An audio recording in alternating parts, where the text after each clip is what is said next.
Good afternoon, my lovely listeners and all of our friends. I am broadcasting remotely from Tucson, Arizona. You are listening to Healthy, Wealthy, and Wise, and I am your hostess, Karen Fisher. I am a loan officer with Summit Funding, but I have all kinds of friends, family, and coworkers that show up, and we have a great time and hope to make a big positive difference in your life. I have my very amazing long-term friend and very special guest with me today, Christie Lee. Hi, Christie. Hi, Karen. Thanks for having me on your show. We are super excited, and this is just going to be so much fun. It is always weird to, a little bit different to not be in this physical studio together, but the gift of technology is we're able to continue. We're going to touch bases on that in a little bit. But Christie, her role is she is the member service, the exact title is Member Services Director, is that correct? That is correct. Of the Tucson Metro Chamber, which actually it's isn't Tucson Metro Chamber one of the oldest chambers in the nation? I believe so. I know this year we're celebrating 125 years. Think about that. That is just crazy. 125. We weren't even a state. You and I weren't even born yet. We were not. We were definitely not born yet. But well, I want to give a little bit of background about Christie, and then we're going to talk about some things that are going to help you improve your life and improve your business, and to really have some fun. So first and foremost, Christie, although newer at the chamber, she is certainly not new to business. She's held several roles in the banking world. She's worked from a teller all the way up to being one of the top commercial lenders of all of metropolitan Tucson, and actually Arizona, if you will. She is a native Tucsonan. There's not too many of us around. Well, I'm a native Arizonan. I was born in Phoenix. And one of the things that she is there's a lot of things she's passionate about, but about helping people grow their business and doing business the right way is a definite passion of Christie's. I know she understands numbers inside out, upside down, and backwards. It's something that she can really help. So I would encourage you, because a lot of times entrepreneurs will start a business and they don't quite understand that balance sheet and the profit and loss, and they don't, and sometimes you just don't get that profit is a good thing, that is okay. And you've worked in a number of you've worked in the title industry as an escrow officer, and you have gone from small banks to very large banks to community banks.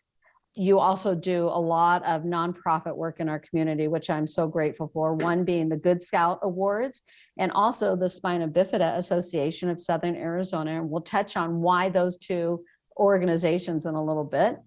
And you've helped startups, you've helped some businesses. And for our business listeners, if you're struggling right now, and there are some people that it seems, and I don't know if you agree with this, Christie, but my observation since the pandemic hit, you're either one of two ways. You're either your business is exploding and that creates a set of problems, or you are struggling and that creates a set of problems as well. However, there's solutions for whatever end of the spectrum that you're in. And then, literally the gamut from entry level to being a vice president, all of the fun things that are there. So let's just start talking about. So tell me about why the chamber, after your very, very long career as a commercial lender.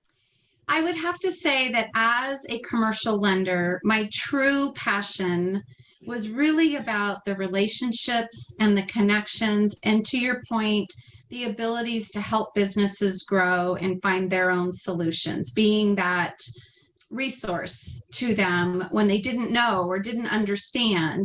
And I will say this, as a business owner, you don't have to know all the answers. What you do have to get good at is relationships and connections. You should have a good CPA on your team. You should have a good business attorney. You should have a good banker. You should have somebody in your wheelhouse that you can go to get the answers that you need. You shouldn't be the expert in everything because you are the expert in your business. You're doing your business because you're passionate about whatever it is you do, whether you're a restaurant and you love cooking, or you're a service industry who loves doing hair, for example, or maybe you just love building that building down the road and being a part of that. Whatever that is your passion. My passion is relationships and bringing people together that need to support one another. That has always been my absolute favorite part of being in the business community.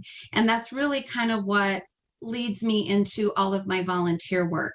Because if your community is not thriving and business isn't thriving here, then what's the point, right? Yeah, exactly.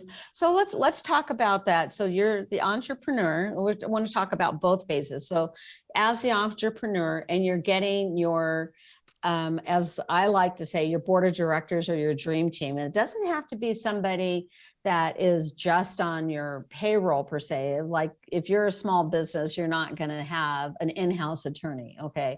But what are some of those? And I do want the listeners to really understand that no matter what business that you're in, there are certain professionals that you need to have. So let's talk about the business attorney. And some of our listeners are just starting their businesses for the first time. So with your advice and counsel, because you've worked with startups, talk to our listeners a little bit about what are the things that you should look for in an attorney, and what are some of those key questions that you need to get answered for your business? First and foremost is the structure of your business, whether or not you're going to form a sole proprietorship, an LLC, an S Corp, or a full C Corp, and understanding what the implications are, both from a tax basis as well as a legal liability basis. So I would say that's where not only your attorney can help you, but your CPA or your accountant can help you guide through those different choices. Nothing's ever permanent. You can always change a structure. So if you start out as a sole proprietor and as your business is growing, you may find that you need to move into an LLC or an S Corp type of structure. So I would say that's probably step one. Step two, know what your budget is for legal counsel. So if you don't have a big budget for something like that, get engaged with, there's so many other resources out there that are online that can give you some guidance. One of the examples are Legal Shield. There's plenty of reps out there that can start the basis of those communications and connections, as well as some of your smaller mom and pop attorneys that just have a small 1 or 2 person shop. They're going to tend to be less on an hourly basis versus your, top of the line, well-known firm that's full of 12 partners and 50 employees. So there's a difference there. But I would definitely say you need to get to know somebody, because when you get into a point where you have trouble, the last thing you want to do is establish the relationship then. There's too much history that needs to be brought up to speed at a time when you might be in crisis mode. Yeah, absolutely. And I couldn't agree more. One of the things that's also in terms of the resources, we've got a lot of, it's interesting. There's a lot of resources within Tucson for helping a business to either start or to scale, both.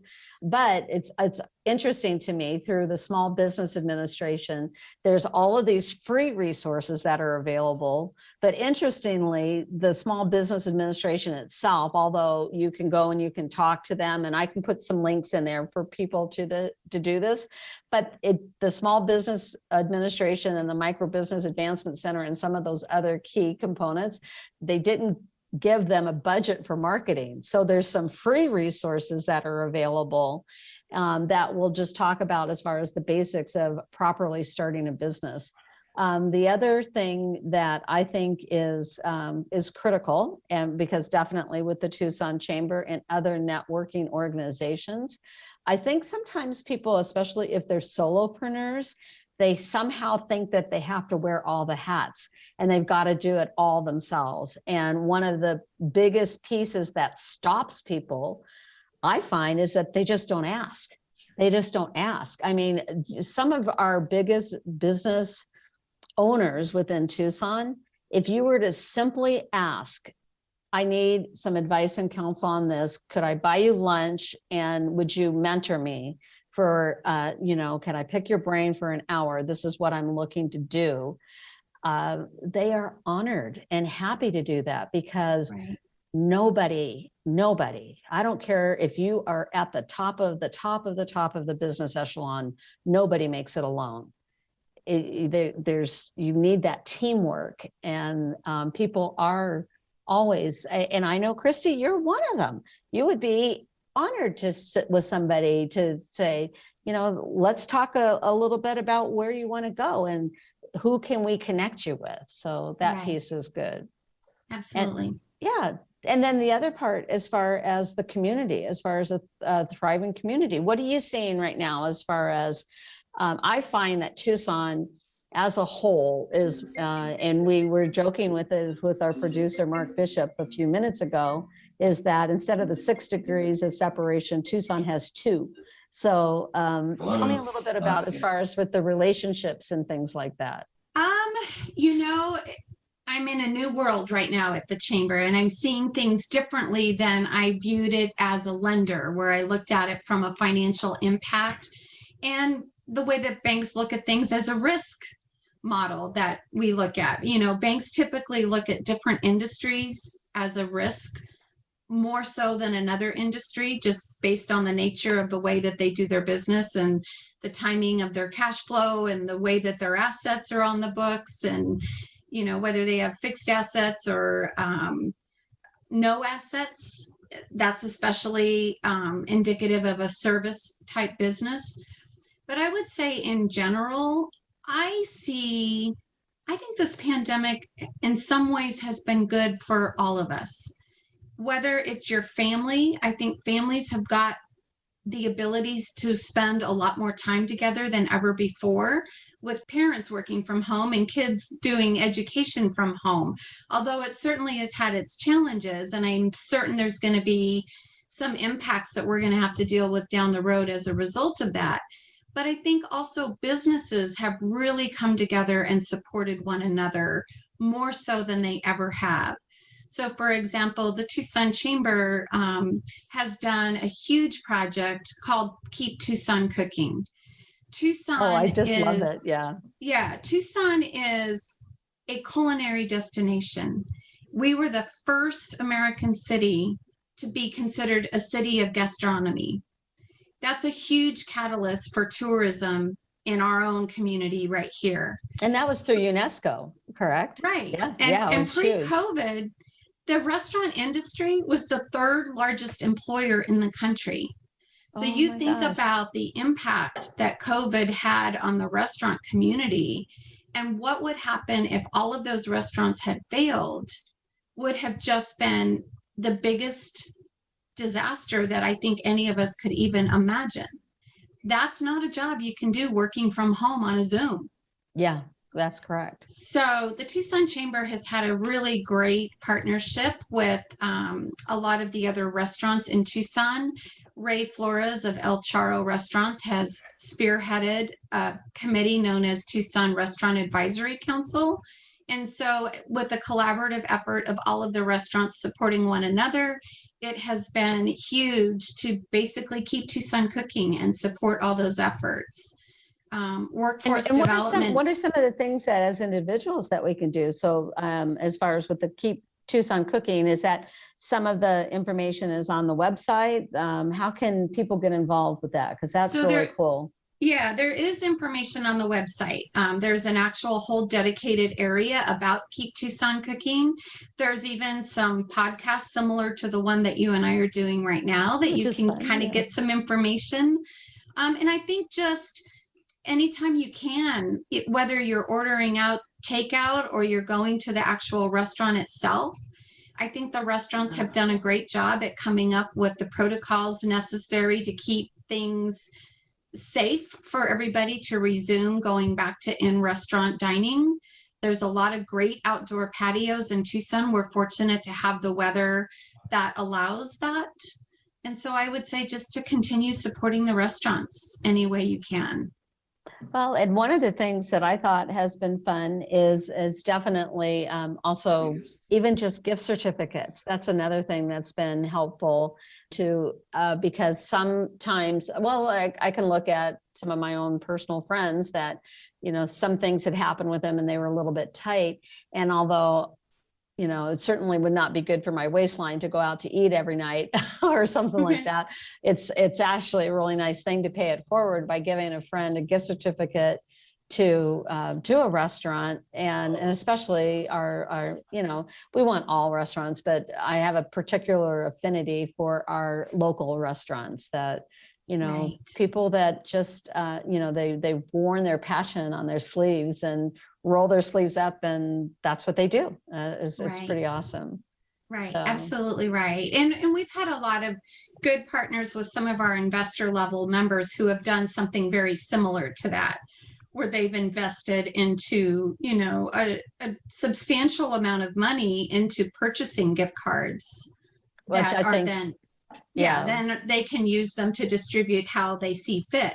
But yeah, no, I think that that's huge. And that's something that can definitely, really, really definitely has happened. So, well, going back so we've got as far as the restaurants and some of the things, and I've actually seen some of the restaurants doing some very innovative things with virtual cooking shows, doing some fun things like that, just to really expand what people are doing from a culinary aspect, if you will.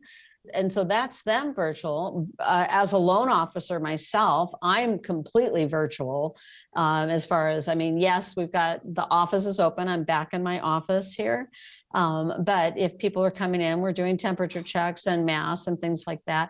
But the reality is that most people they actually prefer to just upload their documents and to do things. And yes, we'll do our consultations via Zoom.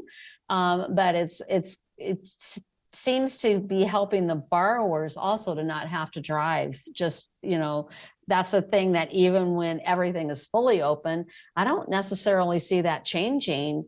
I don't think we're going to go back to just 100% face-to-face meetings. I don't think that's going to happen. I think people are comfortable in this virtual world. So in terms of the chamber, what are you guys doing as far as the virtual world?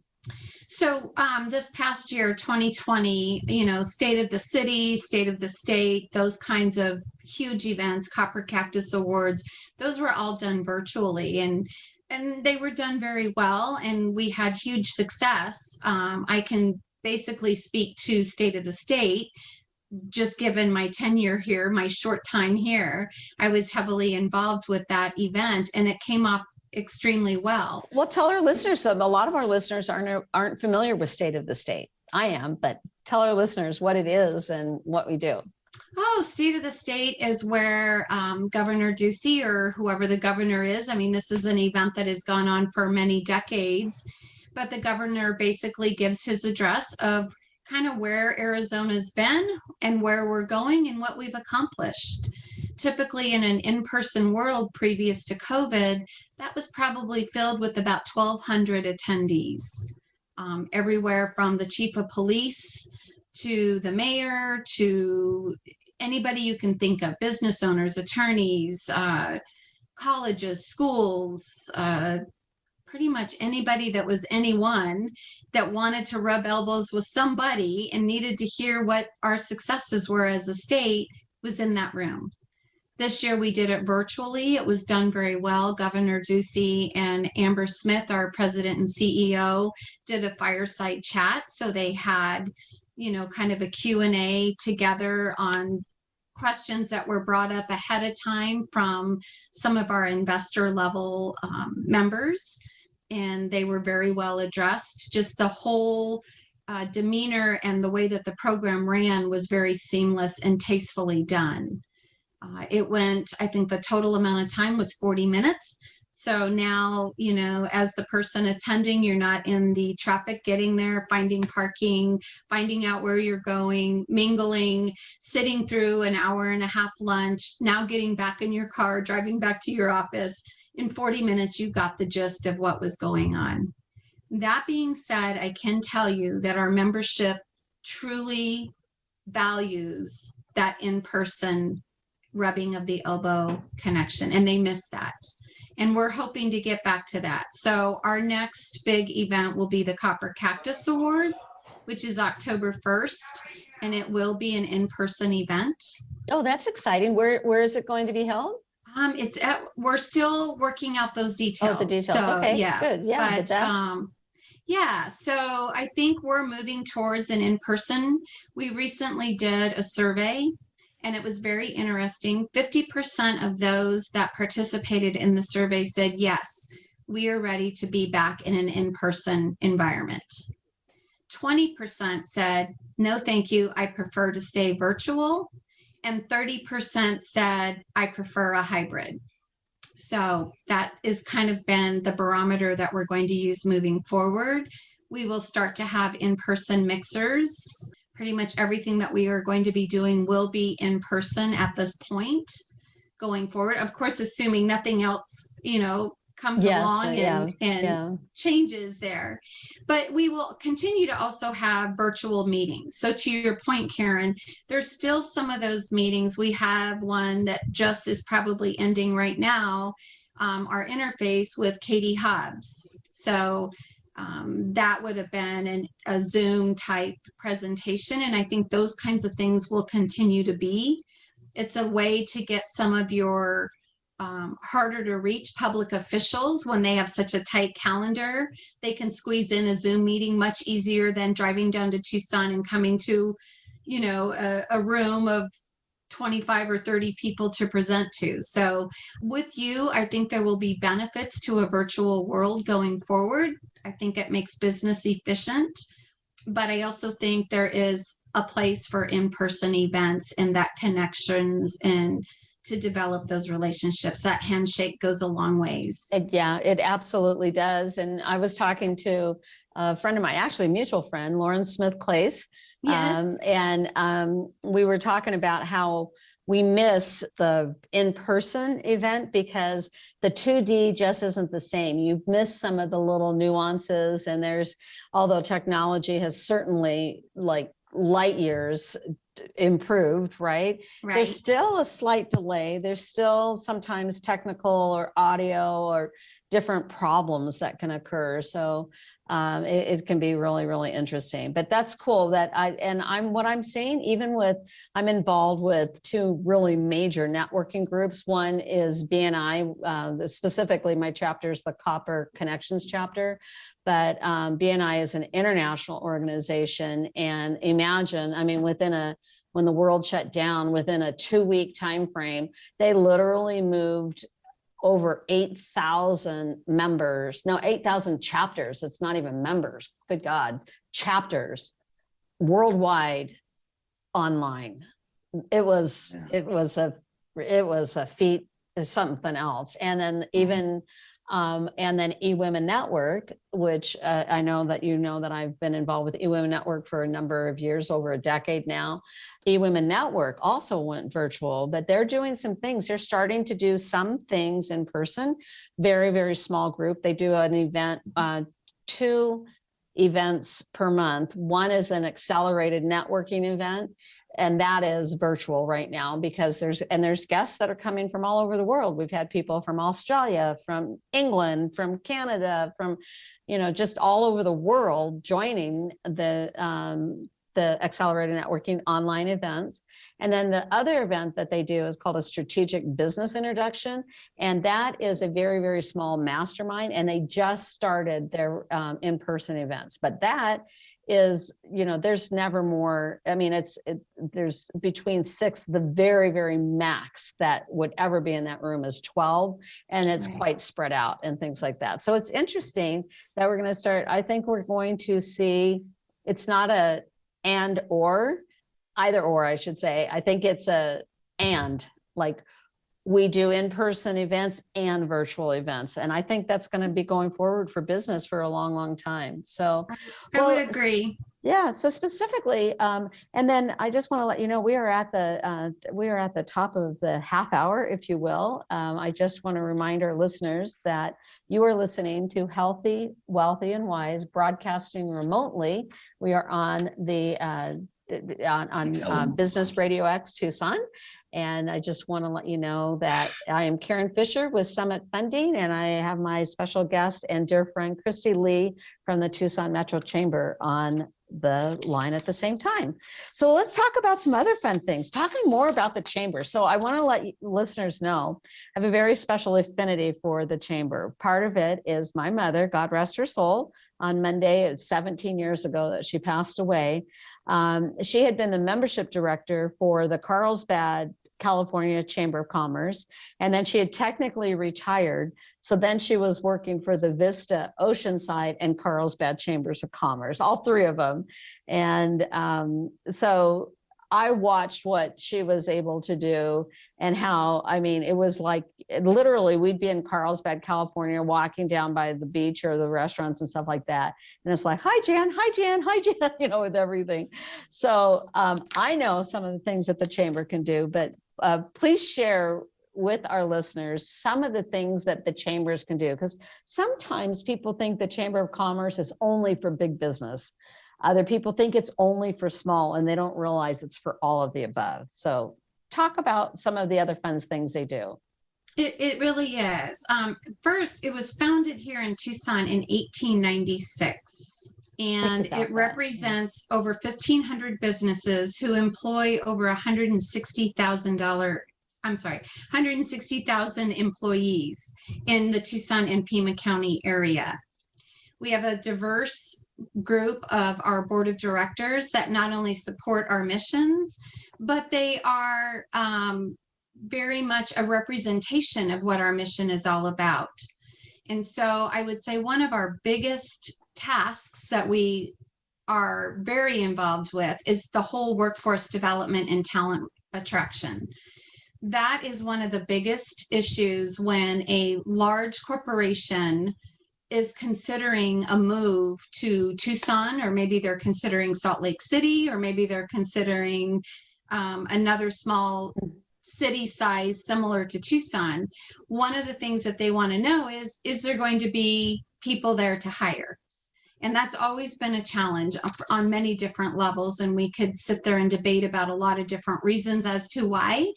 But the bottom line is, it is an issue. We have an incredible university system here with all three of the major universities, with our community colleges, and now a great JTED program with our high schools that are kind of gearing kids towards that level of education. But what we need to do is retain those students here, and that's been a big challenge. So you can see that there's been a lot of revitalization down in the downtown area and the way that students are living, and that's probably one of the biggest changes that are happening on the real estate side. On the chamber side, our partnerships with all the various education groups that we've mentioned, and partnering those with the members that are associated. So for example, Amber Smith got a call one day from a guy who was moving here to Tucson. He is a rocket scientist. I mean, that doesn't just fall from the sky. Yeah. Literally, he said, I'm a rocket scientist and I need to know kind of a guide on where I should be looking for a job. So she hooked him up with Raytheon, and it was a great fit, and the hire happened, and it couldn't have been a better opportunity and a win-win for both. I mean, what are the chances of a rocket scientist coming into Tucson and saying, hi, I need a job? It's huge. It was very big. And so those connections are a big part of what we do every day. Our core fundamentals are basically community first, building and maintaining an ecosystem. And we've been doing that since the last 125 years. Being innovative. I mean, you've got to evolve your programs. This is a perfect example when you look at a pandemic time.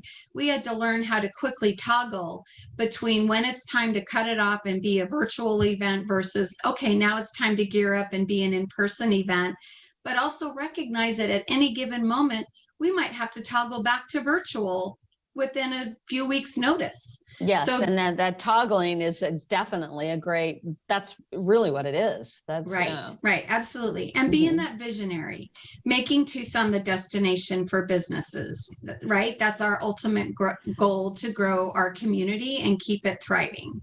Well, and one of the things that's happened, it's been very, very interesting to me over the past year plus with the pandemic, is the number of people that I have had that have relocated to Tucson. They have not switched their jobs, but their jobs are now remote. And I think about one of my clients that, I mean, she still is earning what is her San Francisco salary, which on that San Francisco salary, she was basically living in an 800 square foot rental. Right. And now she's here in Tucson and owns a $450,000 house for less than what she was paying for rent for an 800 square foot property. And and it's not just from San Francisco, it's coming from all other areas, from people that don't want to deal with the snow. I mean, the whole thing as far as the Arizona with the 5 C's, and one of those C's being climate, it's definitely a draw. And so there are people that I have found, I mean, I'm just looking at I'm just a little snippet, right? Of just a little snippet with the borrowers that I happen to have worked with, but I cannot tell you how many people that had gone to school here or had been in the military here, and they moved away for a job situation, and now they're able to still work at their same job, but they have chosen to come back to Tucson, which I think is huge. And absolutely. So that's exciting. Yeah, absolutely. And it takes that visionary mind to be able to reach out to all different ways to bring our community into a full circle.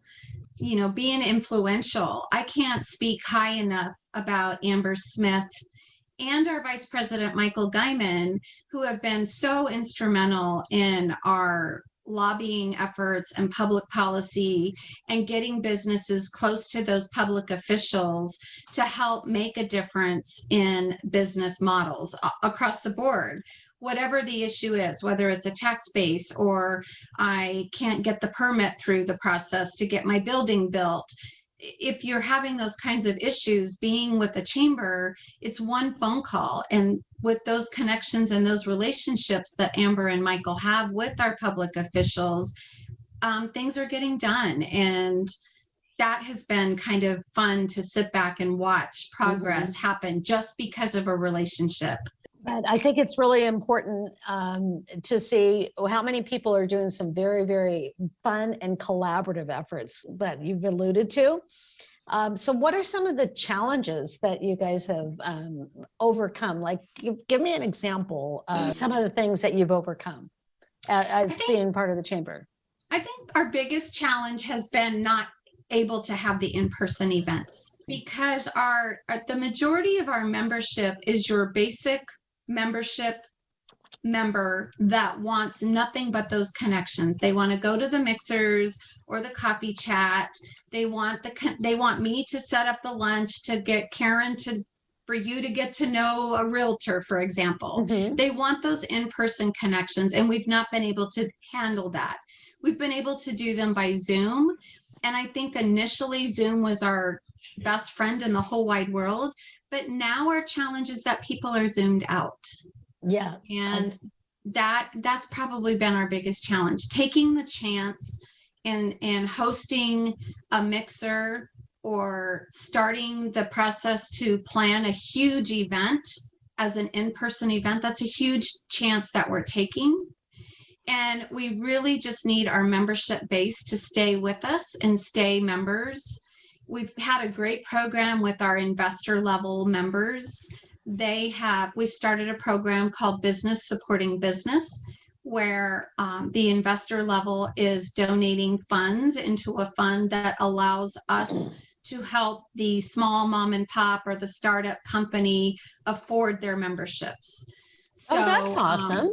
So it's a great retention way to keep people engaged, especially for those that have been supportive and engaged in the past, but now they're suffering some hardships, like the restaurant community. we're able to kind of help keep them in as a member so they can continue to be in the directory, be in the circle of influence, and be part of the collaborative efforts that the chamber is so proud to be the catalyst of. Well, and as you're touching bases on that, and I think, and sometimes people minimize the fact that the chambers can get involved a little bit in the local government, not to say that they're partisan in any way, shape, or form, but just to open up those lines of communication, because no matter what's going on, if you own a business, you are whether you own a business or not, you're affected by, government regulations as far as whatever those are. Right. And I just, and I think that the other thing, I can't stress this enough, is that part of what the chamber provides is networking. It's true networking, which is, it's interesting. Sometimes people will minimize that, but there's actually some skills and some tips that as far as for networkers, like one of the things that I talk to people about a lot, if they're, let's say I'm mentoring a new entrepreneur or somebody who's going to be a new realtor or a new loan officer, I talk to them about get involved in some networking groups, get involved when you show up, think in terms of how can I help you versus what am I going to get? That's right. And that is the philosophy. BNI says givers gain. eWomen Network says, lift as we climb. And the Chamber of Commerce is there to support you with both. And people will ask me sometimes, well, which one should I join? As if one eliminates the other. I know for a fact, BNI is part of the Tucson Chamber. It's like people are like, well, wait a second, why is that the case? No. And I also have found with the chamber members that there's one thing that you guys do, and I think you still have it now, are the passports. Is that right, for some of the destinations? I'm not familiar with that. Maybe that was that you guys could buy it there, but there was like a 2-for-1 discount as far as for a lot of the attractions. Yeah, there's a host of things. There is that type of passport through Visit Tucson. That's who I was thinking. Yeah. Yes, but what the chamber does do are a number of things. So, for example, if you, Karen, as a loan officer, wanted to do a promotion and you wanted to say give $100 off your fees for the month of June, for example, you could post that on our website as a deal of the day kind of thing. For the month of June, I'm offering $100 discount off your fees. We also have what we call an affinity program, where we have members that come on and impart trade for their membership. They offer discounts to our members. So, for example, Gibson's office supply, if you go online, you'll see you can get an actual discount if you're a member of the chamber through Gibson's. So if you order your office supplies, I think it's a 15% discount. There's a discount program for the university, GCU. Grand Canyon University is now offering a 10% discount for all of our members. So if you have somebody within your organization that you want to support their tuition, what a better way to have that savings pass through than to go through an accredited college that's offering a pretty significant discount on tuition. That's pretty awesome. You think, and I think sometimes people don't realize, and this is what we were talking about, that they don't realize all of the things that the chamber can do, because they'll have a certain idea. So let's talk about, I would love to see, it's just kind of an interesting question. It's something that you had proposed, just in terms of a conversation. Gosh, what would a city look like if they didn't have a chamber? To me, it's odd to think about that. That's my statement when somebody says, it's not in my budget this year, we need to pull away from our membership. And if everybody had that mindset, where would Tucson be today? Certainly the Tucson Chamber is not the be all end all, and they're certainly not the only ones that can take credit for the business community as it is today. There are many other organizations that certainly have had a huge help in where we are today. But the Tucson Chamber and other chambers are probably the oldest known organizations.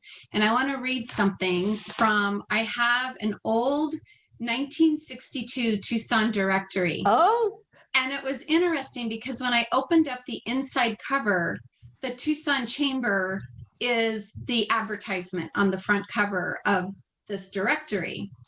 But it says in here, the same may be said of Tucson's promotional agencies. The Tucson Chamber of Commerce is a direct supporter, along with the city of Tucson and Pima County, of the Tucson Industrial Development Board. This is an organization specializing in the job of bringing new industries to Tucson and looking after the welfare of those that are already here. That's what we've been doing all along. The whole time. Well, and I think, you know, some of our listeners, like right now, I just quickly jumped over as far as the site, because you've talked about this, but I think it's really, really big, is the employer-employee relationships that you're doing in addition, you know, as far as that. And I think that there's a site called c19az.com that is, it's got the open position. So if people are like, let's say your job, let's say you were somebody who was in the hospitality or the restaurant industry, check that out and let's see, because I mean, there are a lot of employers that are hiring. They would love to have a great employee, and sometimes just matching those two together. I know that, you know, back to what we're talking about Tucson being 2 degrees of separation, without question, those personal introductions and things like that, that's always the best way to find a great job. Because I saw something, there is a gentleman who has written a book, James Clear is his name, and he's written a book called Atomic Habits, and he does this little newsletter that comes out every Thursday. If you don't subscribe to it yet, you should. All of my listeners should. But he talked about this morning that, and I thought, you know what, he's right. The very best properties are not listed for sale. The very best jobs are not advertised. You're not going to find that on a job website and things like that.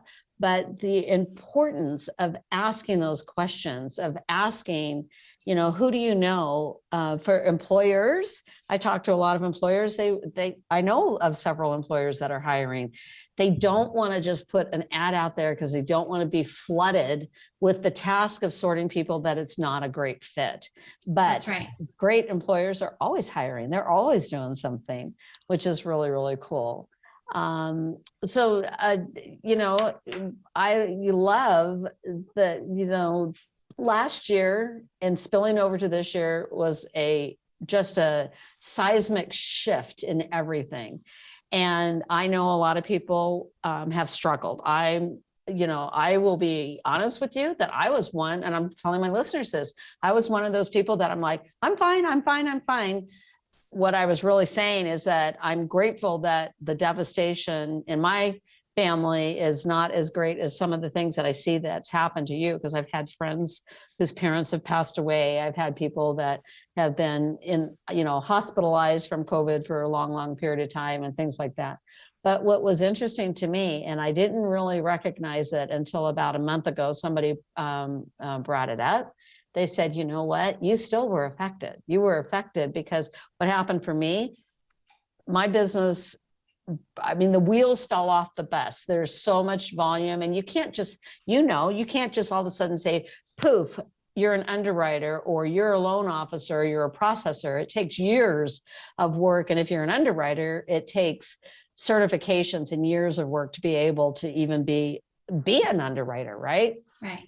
And if you talk about the restaurant industry, imagine, you know, the busiest that you could possibly be in the restaurant industry, and multiply that by 15, because we had 15 times the volume, and it's still going on. It's still crazy. Like, we're doing better as far as, you know, trying to do that, but it was heaped with the volume. Right. And then, oh, by the way, let's add more regulations on top of it because of the challenges of documenting income. So more work, more volume. Oh, and then you'll love this, Christie. In the middle of it, they threw in the new residential loan application. Totally for every lender throughout the entire United States. If you're purchasing a 1 to 4 unit, they have completely changed the loan application. It's no longer 4 pages. Yeah, you'd be looking at this. And so that, okay, this learning curve. So it's a no-brainer why I left lending, Karen. So yeah, but at the same time, so I want to, we're just about wrapping up, but I just want to let people know you've got tremendous amounts of resources. Tell me, how do they connect with you? I know we will have some information on the site, but what's the best way if somebody says, I want to get involved or I want to find out more about membership? What's the best way? You can go on our website. Our information is out there. You can find me under the staff. You can reach out to me via email is probably the best way to get a hold of me for right now, because we are still kind of in a hybrid of working from home and working in the office. So I'm at the office a couple days a week. I'm at my home office the rest of the time. We are starting to open up the office to visitors. There will be, of course, a lot of limitations and some rules with wearing a mask and doing all the protocols that we need to do to keep everybody safe. But I would just say get online and you'll find me there. You can email me at clee@tucsonchamber.org if you don't find me on the website. I think that I would love to be your connector with all of my diverse background and what I've done. That was the primary reason that the chamber hired me. I think my interview with Amber was all of 2 minutes. She said, but you're my lender. What am I going to do? And oh, that's hysterical. I didn't know that. I guess you're going to have to find another banker. But yeah, so it was a perfect fit. My passion for the community and getting involved on all kinds of levels somehow always aligned me in event planning. So being the event planner to provide the benefits to the member, those chamber mixers that you go to, those big events that you go to, along with the connections and the relationships, it was a no-brainer for me to take this position. Well, I am beyond thrilled for you. And it is just, it's just one more step, as far as the connection. I mean, we've had the opportunity to work together at different companies, but we also worked together at Nova Home Loans way back when. Yeah. And so just in closing, I've got a couple of other little fun questions. So, and this is just maybe to just let some of our listeners know. So what is one thing, just think about this. I'm just rapid fire questions out of the blue. What's one thing you wish you had known when you began your professional career? That's a hard one, because when I began my professional career, I don't think I realized it was my professional career at the time. I think I found a gift. Karen, I've been challenged with personal circumstances. I have a son who is very medically fragile. And so what I thought I was going to start out to be an elementary school teacher, that came to a screeching halt because I felt fighting for his rights and being a teacher. And please share a little bit specifically about Brian, because I've had the honor of meeting and knowing him for years now. Oh my gosh, Brian's a whole nother subject, but yes, but just, to finish up my thought, to be able to be his advocate and teach for the district that I was having to constantly fight to get his rights met, I thought was a huge conflict of interest. So teaching was not on my cards. I chose to be Brian's advocate instead of following my dream of being a teacher. But taking that skill set is probably what has made me so successful today, is I've been an educator all along the way in everything that I do. And when people understand what you're trying to do for them, they're more trusting, and trust equals relationships, right? Absolutely. I mean, absolutely. I think you couldn't have said it better. And I just, as far as the resources that are there, I just want our listeners to know, Christie is one of, she's one of our magical resources for all of Tucson. And she, can, the thing that I know about you, not only as far as that heart of the teacher, but you've got that gift of being able to look at numbers and to really help people and to do some things. And I know that one of your, you've shared with me several times over the years, one of your greatest joys is helping people that were maybe on the verge of, perhaps even financial ruin, to get everything fixed and then continue to thrive. I think that that's just huge.